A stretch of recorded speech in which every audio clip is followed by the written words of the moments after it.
अम्बे मात की जय। श्री हरि ओम श्री परमात्मने नमः। श्रीमद्वैपायन मुनि वेद व्यास प्रणीत महाभागवत देवी पुराण 24वां अध्याय। भगवान शंकर द्वारा पार्वती के समक्ष विवाह का प्रस्ताव रखना। मरीचि आदि ऋषियों का हिमालय के पास जाकर अपनी पुत्री भगवान शंकर को समर्पित करने का परामर्श देना तथा हिमालय द्वारा इसकी स्वीकृति। श्री महादेव जी बोले, तब भगवान शंकर कामदेव के शरीर का भस्म लेकर अपने संपूर्ण शरीर में उसका लेपन कर पुनः अपने भूतगणों के साथ पर्वतराज हिमालय के शिखर पर तपस्यारत हो गए और पार्वती भी उसी हिमालय पर्वत पर तपस्या में संलग्न हो गई। भगवान शंकर ने मन से उन देवी का और देवी पार्वती ने उन महेश्वर का ध्यान करते हुए 3000 वर्ष बिता दिए। तब भस्मीभूत काम से अत्यंत दुखित भगवान शंकर पार्वती के निकट जाकर हाथ जोड़कर वचन बोले, परमेशानी, अत्यंत कठिन तपस्या का त्याग कीजिए। आपके कठिन ध्यान, जप और मौन व्रत से मैं आपका कृत दास हुआ हूं। मुझे अपनी सेवा में नियुक्त कर लीजिए।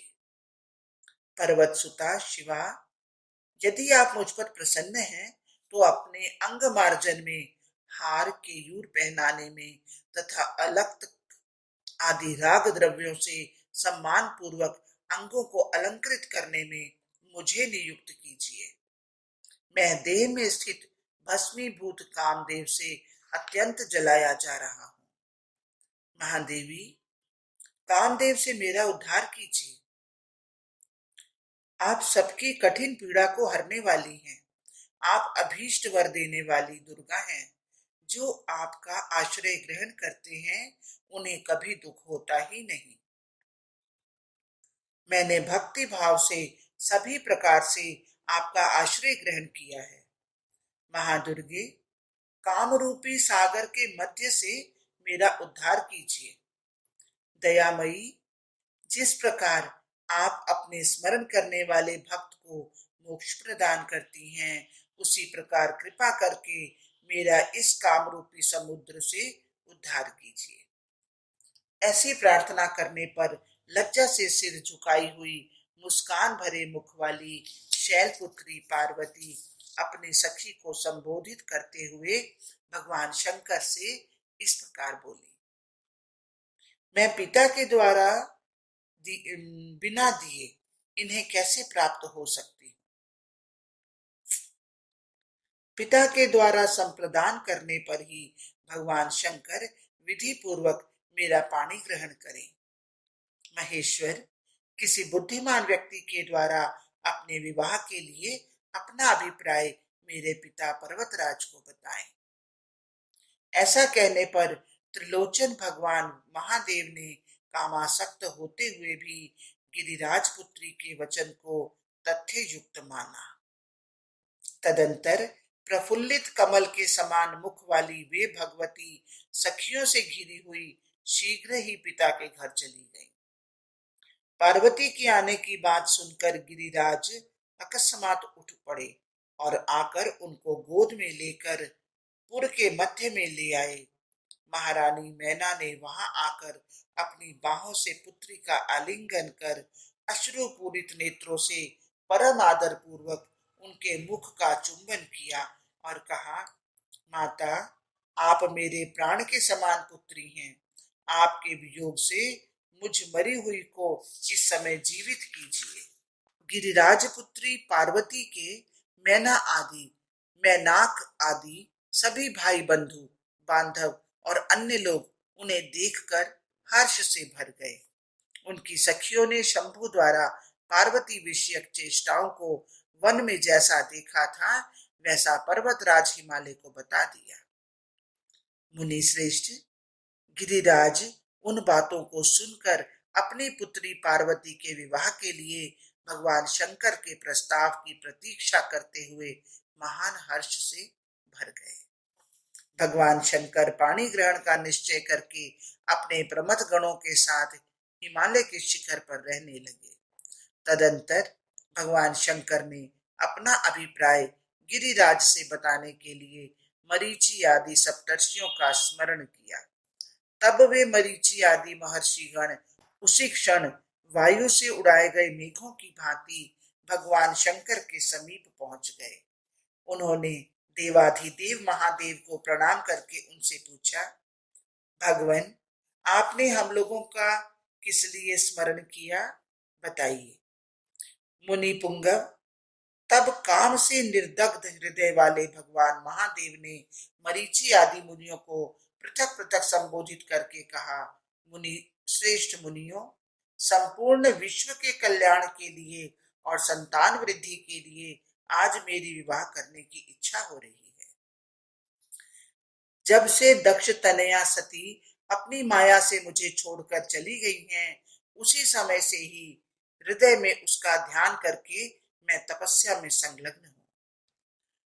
उस तपस्या से संतुष्ट होकर उन्होंने स्वयं गिरिराज तनया होकर अपनी इच्छा से मुझे पति के रूप में स्वीकार कर लिया है। किंतु उनके पिता गिरिराज हिमवान यदि मुझे बुलाकर पानी ग्रहण संस्कार करके उनको देते हैं, तभी वे मनोरम मुख वाली सुंदरी मेरी पत्नी होंगी। भस्मीभूत कामदेव से मैं दिन रात जल रहा हूं। बिना उस गिरिराज पुत्री के मैं शांति नहीं प्राप्त कर सकूंगा। यदि आप लोग मेरी सहायता करके उन मेरी एकमात्र प्राण प्रिया को प्राप्त कराने में समर्थ हो सके, तभी मैं स्थित रह सकता हूं।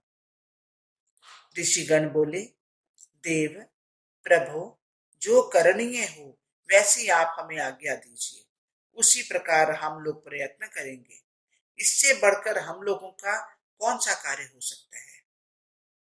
आदिशक्ति, परमा, विद्या, पूर्ण स्वरूपा, परा प्रकृति जो हिमालय की पुत्री हैं, वे ही आपकी पूर्व गृहिणी हैं।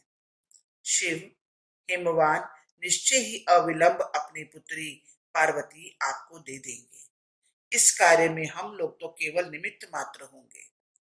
श्री महादेव जी बोले, वे सभी महर्षि गण भगवान शंकर से ऐसा कहकर परम प्रसन्न हो भगवान शंकर के विवाह के निमित्त पार्वती को संयोजित करने के लिए गिरिराज के नगर में चले गए। आए हुए उन महर्षियों को देखकर गिरिराज ने भी उन लोगों की यथाविधि पूजा कर न्याय पूर्वक उन्हें आसनों पर बैठाया। इसके बाद वे महर्षिगण पर्वतराज हिमालय से कहने लगे, राजन, आपकी भलाई के लिए भगवान शंकर ने जो कहा है उसे सुनिए। प्राचीन काल में दक्ष तनया सती उन्हीं की अर्धांगिनी थी। वे ही आपकी पुत्री इस समय कल्याणकारिणी पार्वती के रूप में उत्पन्न हुई है। उन्हें आप परमात्मा भगवान शिव को दे दीजिए। आपकी कृपा से वे पत्नी को प्राप्त कर सुखी होंगे। आप देवाधिदेव भगवान शंकर के संपूर्ण प्रभाव को जानते हैं, इसलिए आप अपनी पुत्री उन्हीं को दे दीजिए। इससे बड़ा कौन कार्य है। भूत भविष्य और वर्तमान को जानने वाले महाबुद्धिमान नारद जी हंसते हुए पर्वतराज हिमालय से पुनः इस प्रकार बोले, महाराज, मैंने आपसे पूर्व में ये सभी बातें बता दी हैं। आप अपने भाग्य को गौरवान्वित करने के लिए परम आदि शक्ति अपनी पुत्री पार्वती को अनादि पुरुष पूर्ण परमात्मा शिव को दे दीजिए। तब हर्ष से प्रफुल्लित मन वाले गिरिराज हिमालय ने उनसे कहा कि आप लोगों के आने से मैं कृतकृत्य और पवित्र हो गया हूं।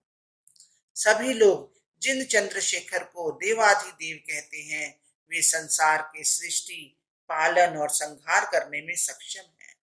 उन्हें अपनी पुत्री देने में मुझे क्या आपत्ति हो सकती है। उन्हीं की इच्छा के अधीन यह संपूर्ण विश्व है तथा मैं भी उन्हीं की इच्छा के अधीन हूँ। उनकी जैसी इच्छा हुई उसी समय वैसी ही मेरी भी इच्छा हुई। आप लोग भगवान शंभु के निकट जाएं और मेरी बात कहें कि वे शुभ मुहूर्त निश्चित करके मुझसे वार्तालाप करें। मैं यथाशक्ति अलंकृत करके अपनी पुत्री उन्हें दे दूंगा। हरिओम तत्सत, हरिओम तत्सत। इस प्रकार महाभागवत महापुराण के अंतर्गत श्री महादेव नारद संवाद में पार्वती विवाहोक्रम नामक 24वां अध्याय पूर्ण हुआ। हे महामाया, ये पाठ पढ़ने में, सुनने में, सोचने में, समझने में जहां भी कहीं कोई त्रुटि हुई हो, इसके लिए हम क्षमा प्रार्थी हैं माँ।